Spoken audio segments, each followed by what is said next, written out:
Welcome everyone back to the podcast. We have a special guest, which is Ben Nevarez. He's going to go ahead and give us a lot of good tips on his tattoo journey as well as an artist. And I can't wait to see what he's going to share more on that end. How you doing, Ben? Hey, Peter. What's up? Doing well. Thanks for having me. Good to be here. And just glad that the weather is cool. There you go, man. There you go. Glad. And I wanted to ask you, man, so what got you started in doing tattoos? I've always been a drawer. I enjoy drawing. I grew up, the culture's kind of always been around me. My dad, he's super tattooed up. My mom as well. I'm like, hey, I'm interested. It wasn't until I was like actually getting my first tattoo where it's like, okay, I dig the vibe. I dig the shop experience, the everything. It just felt cool, you know? The guy who tattooed me is like, hey, there's a spot where they have a starter machine. Got the starter machine, broke down on me. That's cool. Yeah, I think that's why they have starter machines, to see if like, okay, it breaks down because they're shitty. They're super shitty. Yeah. What are you gonna do next? Gonna invest in a new one, or is that it? Was it just a phase? It stuck with me. I invested, and but going back to the original question, what got me into it? It's just, I don't know. It feels, the more I do it, it feels like definitely like a purpose thing. Like I was put here to do that, at least as a passion, to keep my life balanced from career and you know what I enjoy doing. I feel like it's very purposeful. It's a purpose thing. So yeah. Because I do notice on your Instagram as well, which I'll put it there on the description, you also done other people's, you know, their tattoos, and you've done random ones as well, which is good because in a way it's like you're with the community doing their tattoo and you're actually building your own kind of like base there. So I think that's dope that you do that kind of art. Is there other ones that you're trying to explore in accent styles? Yeah. I want to get more into the black and grays. I just dig it. It's very, how can I say it? It's like you can take your time and it's kind of like building something, you know, like I see Legos around, you know, it's just very fun just to put it together and putting the small details together to create a bigger image. I enjoy that. I practice some on like some fake skin that I don't post because it's like kind of for me. We could talk about that another time, how I like my feelings about social media, but the ones that I do actually post, the stuff I actually do post, it's because I don't know, it was a fun thing and I felt like sharing it. But there is other styles I do want to get into. It's just also the people that come to me don't really ask for it. That's what it mainly is. So the stuff I want to get into, I kind of work on myself, and I kind of keep to me until I get the opportunity to go ahead and go into that, and I go ahead and do it. So gotcha. So there is definitely other styles that I'm totally open to. I'm open to it. I like to learn. Right. I like to just attempt and what learn. Would you say is like the hardest piece you ever done? Hardest, they're not really hard. It's just so much, it's the time. So if there's a hard thing about it, it's probably sitting there for hours. That's the hard thing. And like, you know, stretching. It was probably recently I did a ram on my cousin's chest. Wow. Dope. Yeah, I did that ram, and that took like maybe 4 hours from start to finish. So it was probably the longest. So I guess I would categorize it as the hardest because it was just so time consuming. Yeah. I wouldn't really call it hard. It's just so maybe challenging. Yeah, I was trying to see, okay, dude, let's see how you blend the colors. Let's see how far you've gotten from where you've been. So I guess I would probably say that one. That every new one, you're only as good as your last one. True that. So probably my last one. That's cool. What tips would you have for an introvert or somebody that's trying to dig into doing art or even tattooing? What tips would you offer them? Because you mentioned one about like starting out with the machine and then seeing if it was just like a phase or a hobby, but you actually went deeper into it. Yeah. The ones that are just like, say that they're just shy to kind of build and help other people get tattoos. So it's a big deal when someone is coming out to you and asking for something as creative or a gift of creativity. You know, someone's interested in your work. It's something you're creating. It's a creative thing. And that's very humbling. It's very like, wow, really? Just really embrace that fact, because it's as simple as that. Another human digging your work, and it's just that. don't dig deep to it. Oh, I'm afraid I might mess up. Because that's what I used to think when I first started. It was like, okay, they're interested, but are they just interested because they're trying to help me out, or are they really into it? Like, but that's already going too far. You don't want to cross over overthinking mentally. You don't want to overthink it. You just, okay. For them even to reach out to you is a big deal. It's like, wow, thank you.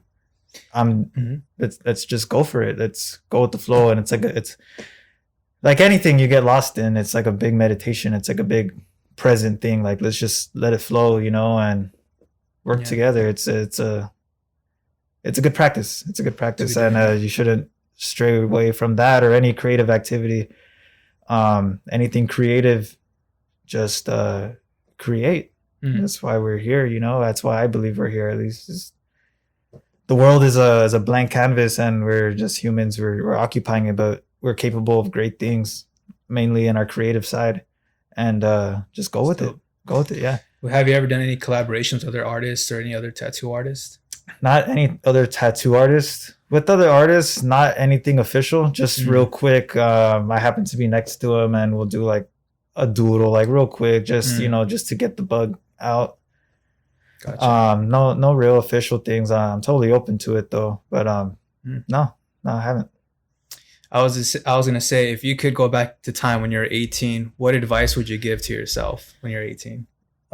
Be mindful of your money, of your finances. Yeah, no, dude, that's the main thing. Because I think back at 18-year-old me, and I have no regrets at all. Mainly because of my lifestyle now. I'm glad I did what I did when I was younger, but if there's one thing, is just to watch my money better and to get more serious about finance, because eventually you're going to have to, and it's better sooner than later. But I assume people kind of get it together, or figure something out. At least if they don't, at least try to figure something out, because if that's one thing I could give advice to younger Ben would be, have fun, dude, but keep that in the back of your mind, man, that no one's going to really check you on the money and check or even like provide you, like it's just not going to work. It's an exchange. If they do, they're going to want something in return. So just, there's a trade-off. Yeah. It's a trade-off. So yeah, that's the only advice I would give, and maybe to be more compassionate, to others, and understanding, and be a better listener, to listen instead of speaking. But I could tell 18-year-old Ben that, and 18-year-old Ben would be like, dude, get out of here, man. Get out, man. I'm trying to have fun here, man. I'll worry about that later. And eventually I did. So mainly finance. Yeah. I know that you did mention about the compassionate part. Was there a certain event that made you be like, man, I need to feel more compassion for people, or more empathy? Yeah. When I was diving more into my spirituality as a, and not as a nothing, just as a more aware individual in regards to spirituality, realizing that it's not about the me, it's about the we, the one consciousness in which I believe in. All of us, we're all a part of the same place, whatever. Not a religious guy, but I do believe that there's another realm out there that we all come from, and finding the balance, not taking it yourself too seriously, but seriously enough for you to live, and understanding that everyone else is there too, that everyone else can have a bad day. Everyone else is feeling self-conscious. Everyone else is feeling everything. Everyone feels everything. You're not the only one on the freeway, dude.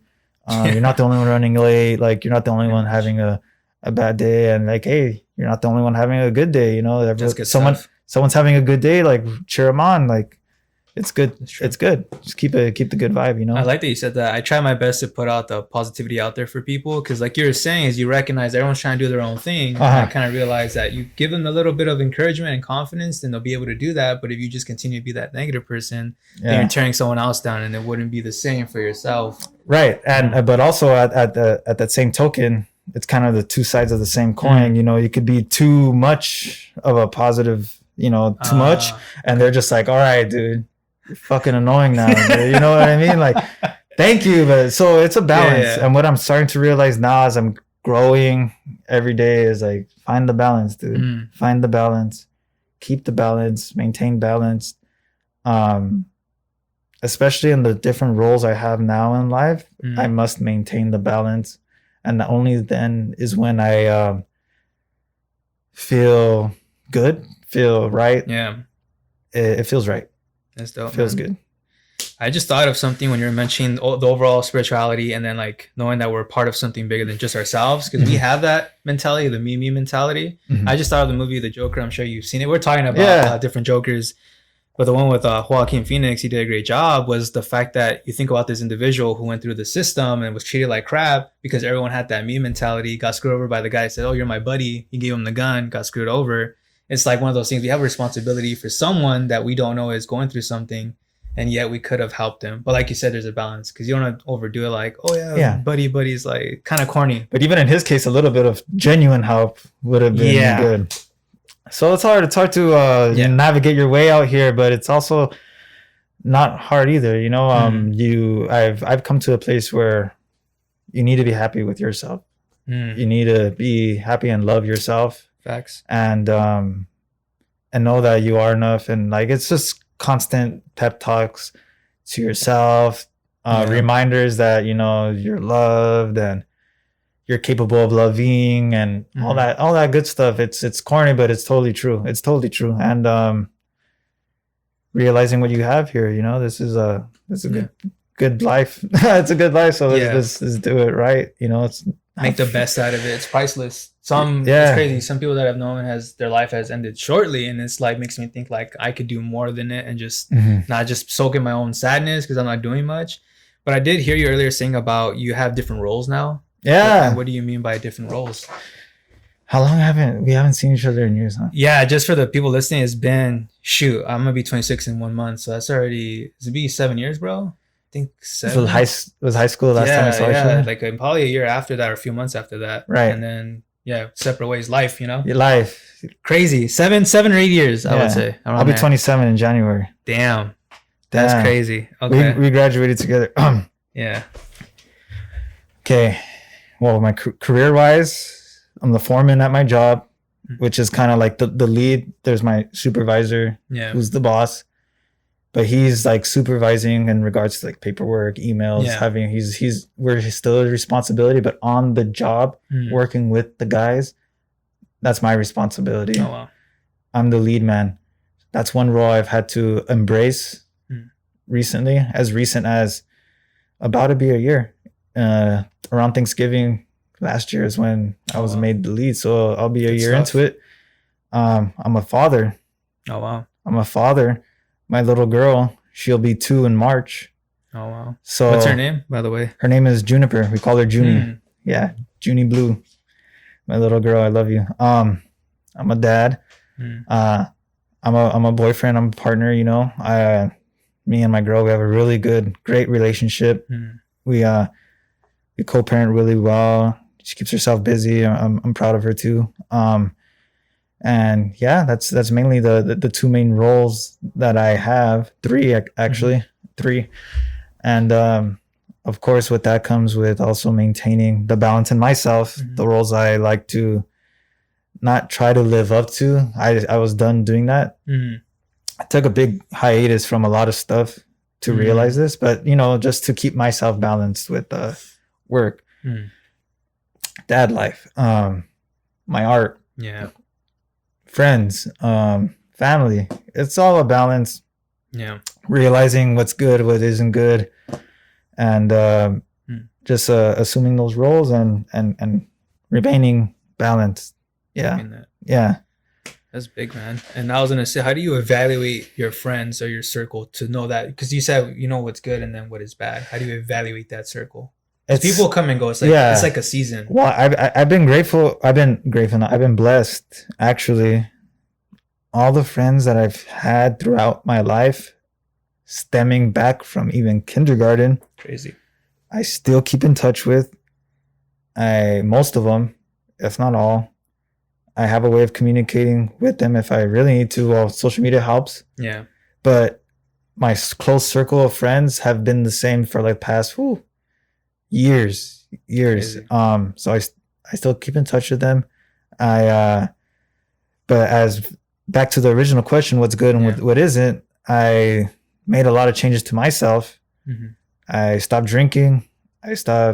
Not that I did any like hardcore drugs, but any drug really. Like, I strained away from that. I'm able to hang out with them sometimes when I get the time, be around that and still be cool. They gotten used to it. They already know not to even ask me. It's a respect thing, and I can still kick it with them, and it's still cool. So it's not mainly keeping myself away from this bad stuff because it's gonna be there. Yeah, it's disciplining myself to know what's good and bad for me and when is right and what isn't right, and just being disciplined with myself, because that's all I could really control is my decisions and what I decide to do. That could be there, and I could just decide not to do it, and it'll still be okay. You know, I just want to hang out.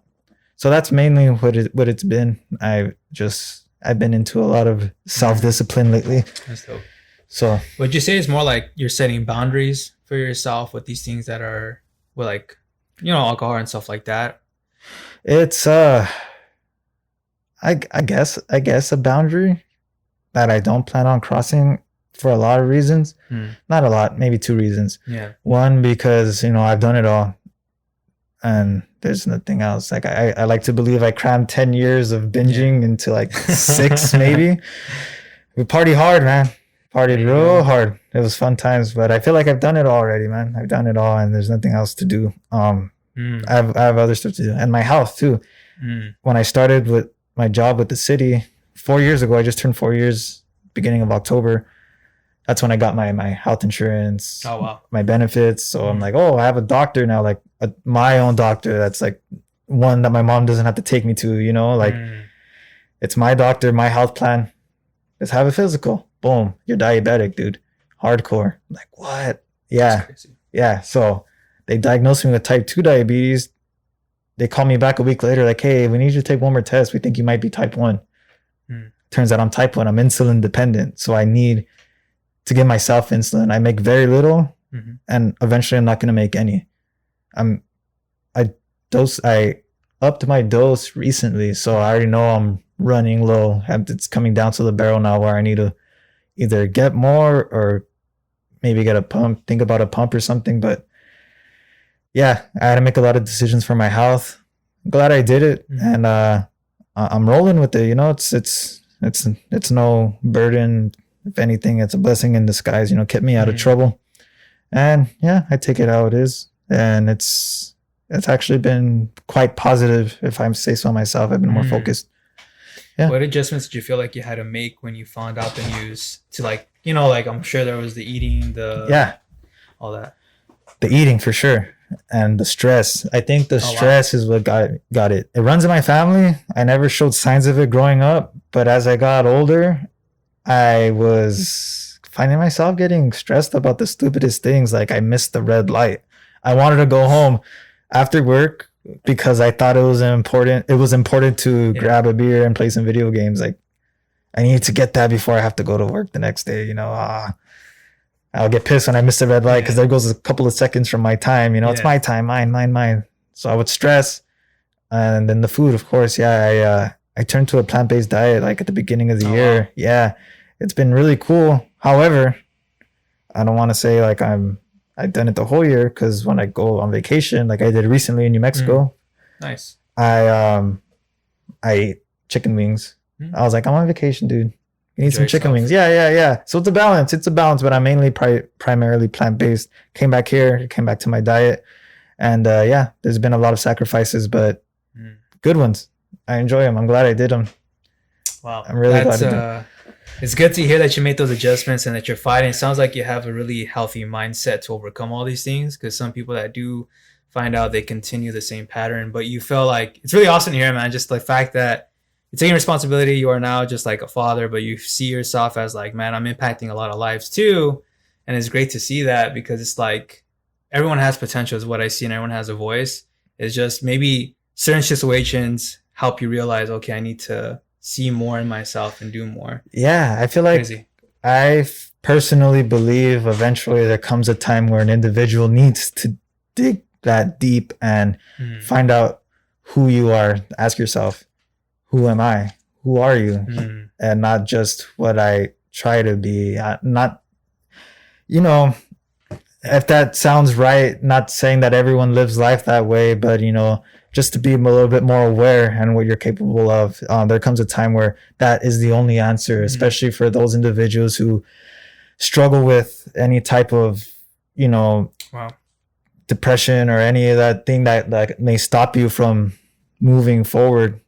It's all connected. I believe when your mindset is adjusted correctly and you have some sort of a spiritual anchor, and you realize that you're physically living here, and the law of this world requires us to keep growing and moving. And in order to do that, we have to keep moving, and being on a couch or being somewhere or being stuck is gonna cripple you from ultimately doing what it is we have to do as a species here. I can go on about this, dude, but that's what I believe in, and that's what kind of keeps me going. It's like we have to move forward. We have to execute, evolve, grow, and be kind to each other and help each other, because we're all on the same boat here. Yeah. That's true. And I wanted to ask you a random question. What do you feel is the most misunderstood thing about you? So if I could give an example, just random, like some people think you're too angry or you're too this, from the outside, from the perspective of an outside person. Okay, from that. Yeah. Okay, well, the only people I could think of is maybe the people I work with or my family. But certain family I communicate with differently depending on the conversation, of course. So different people have different answers for different people. A big misunderstanding, let's say, right at the top of my head would be not my immediate family, not my girl and my daughter, but my siblings, maybe. Maybe sometimes they hit me with their problems and I could be a bit too passive. Oh, well, you want to do that? Do that. You want to do this? Do that. You don't care about what I have to say. So like they might think I'm a little bit too passive because I don't want to talk about it, or I don't want to tell them what they want to hear. It's not all the time, but if there's something I could think about, that's like one thing that comes to my mind. Another misunderstanding maybe with people at work.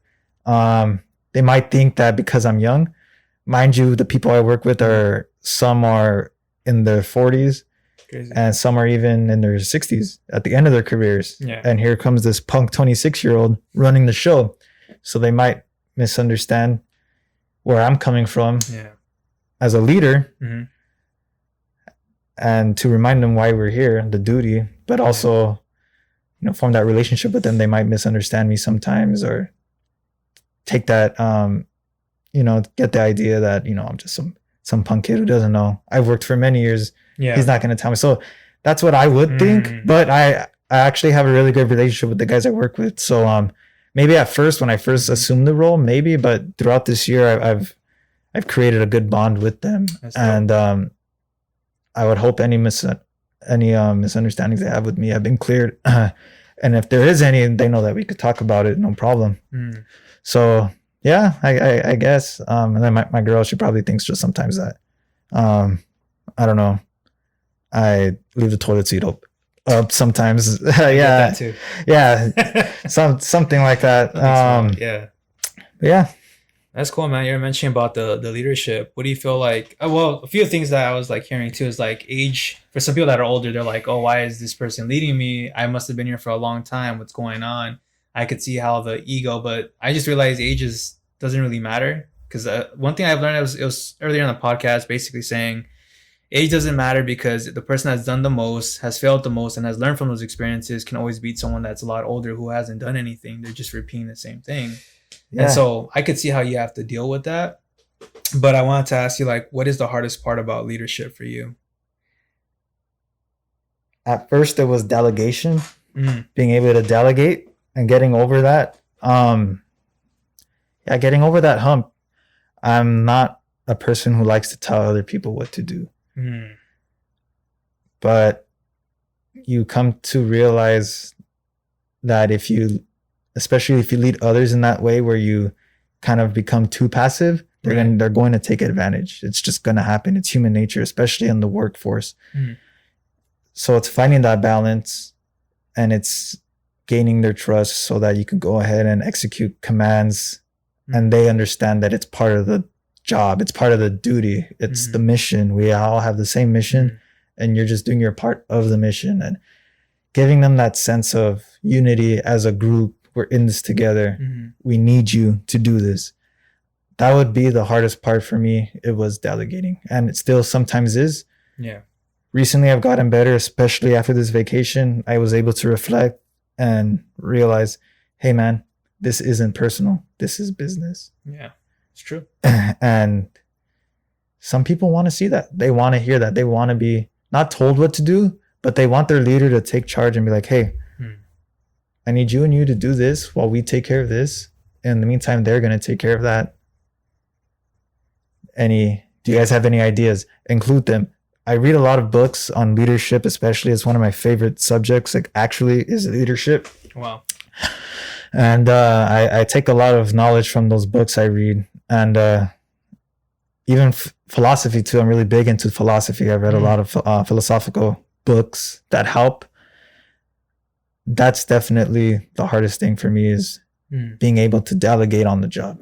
But I've gotten a whole lot better, and it's starting to become not so hard anymore. Well, the fact that you took those steps to actually start delegating, most people don't. I guess it's the fear, like you were saying, like you want to be buddies with everybody, but then something happens, like everyone is too buddy, and then they lose sight of the focus of the work, and then the one on top comes down on you. I hear you about that, man. And I did want to transition into gaming. I definitely feel like we come from an era of like retro adventure games. What do you think is missing with this era of first-person shooters and all this? What's the most popular game? I'm trying to think of the one with their dancing and all this stuff. Dance Revolution. What was that? It's another shooter. This is like popular, bro. It was cartoony. It had like all these characters. Fortnite. There we go. Fortnite. Thank you. Fortnite. Thank you. It's just the shooters' time. It's their time. It's been their time for a while. True that. They're still fighting. Like, we liked fighting games growing up. Yeah. They're still there, but they're not as mainstream. They're not as commercialized. And Fortnite, that's just like, and Minecraft, that's like, it's the kids' time. It's their time, and the people putting that stuff out, they probably have kids too, and they want to, I hate to believe they're doing it for a money thing. God forbid, it's a money thing, but there's money in children, but I want to believe that, they want to provide a good product for the kids. So that's probably why they're doing the Fortnites, doing the Minecrafts, doing, but the Call of Duty, that goes back even to when we were in high school. So people grew up with it. They grew with it.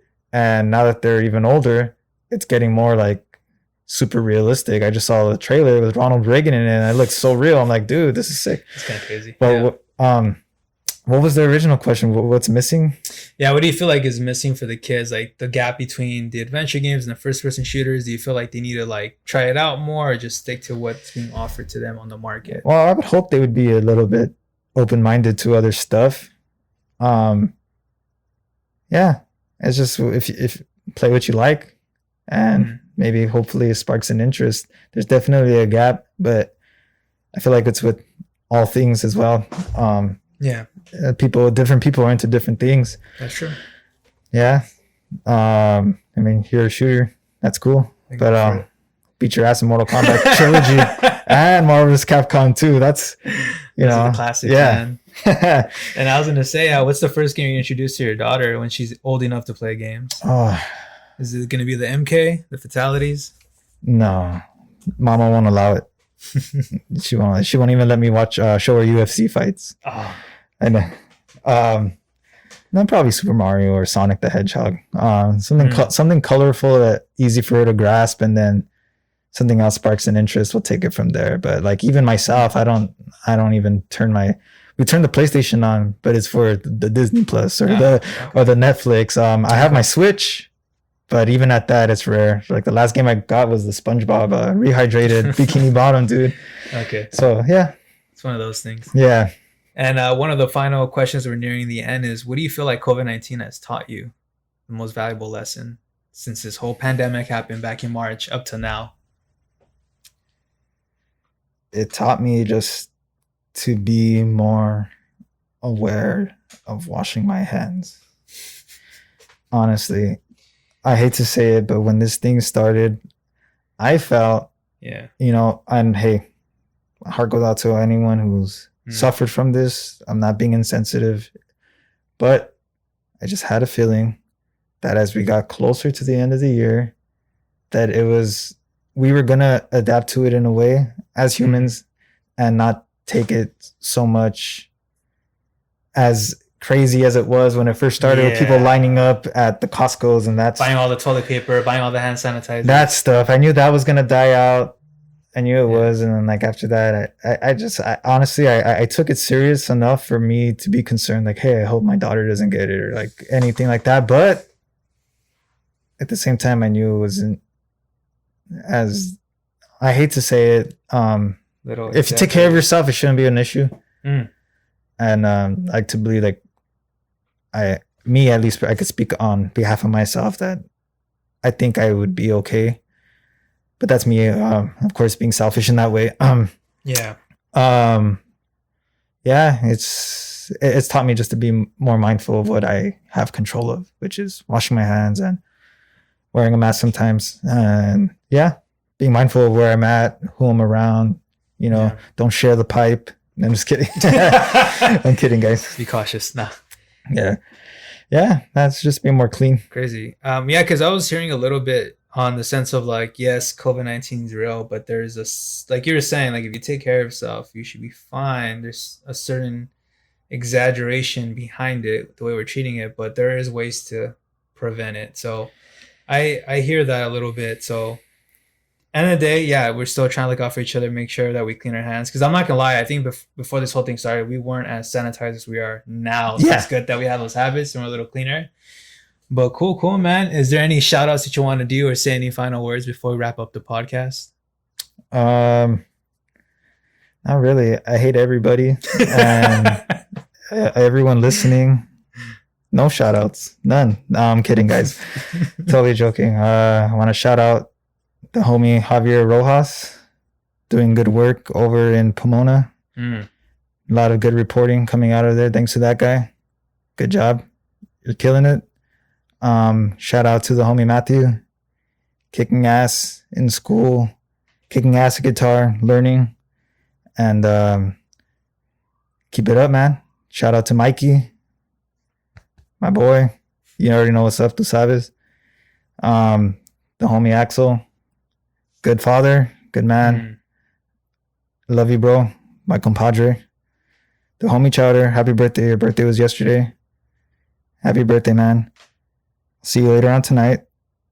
And I have a group chat. I'm naming everyone from the group chat. There's like 12 of us deep. So I'm just trying to name everyone off the back. That's all I could think about top of my head. Love you guys. And shout outs. Yes. Dope. Thank you everyone for tuning in. And that'll be wrapping up the podcast.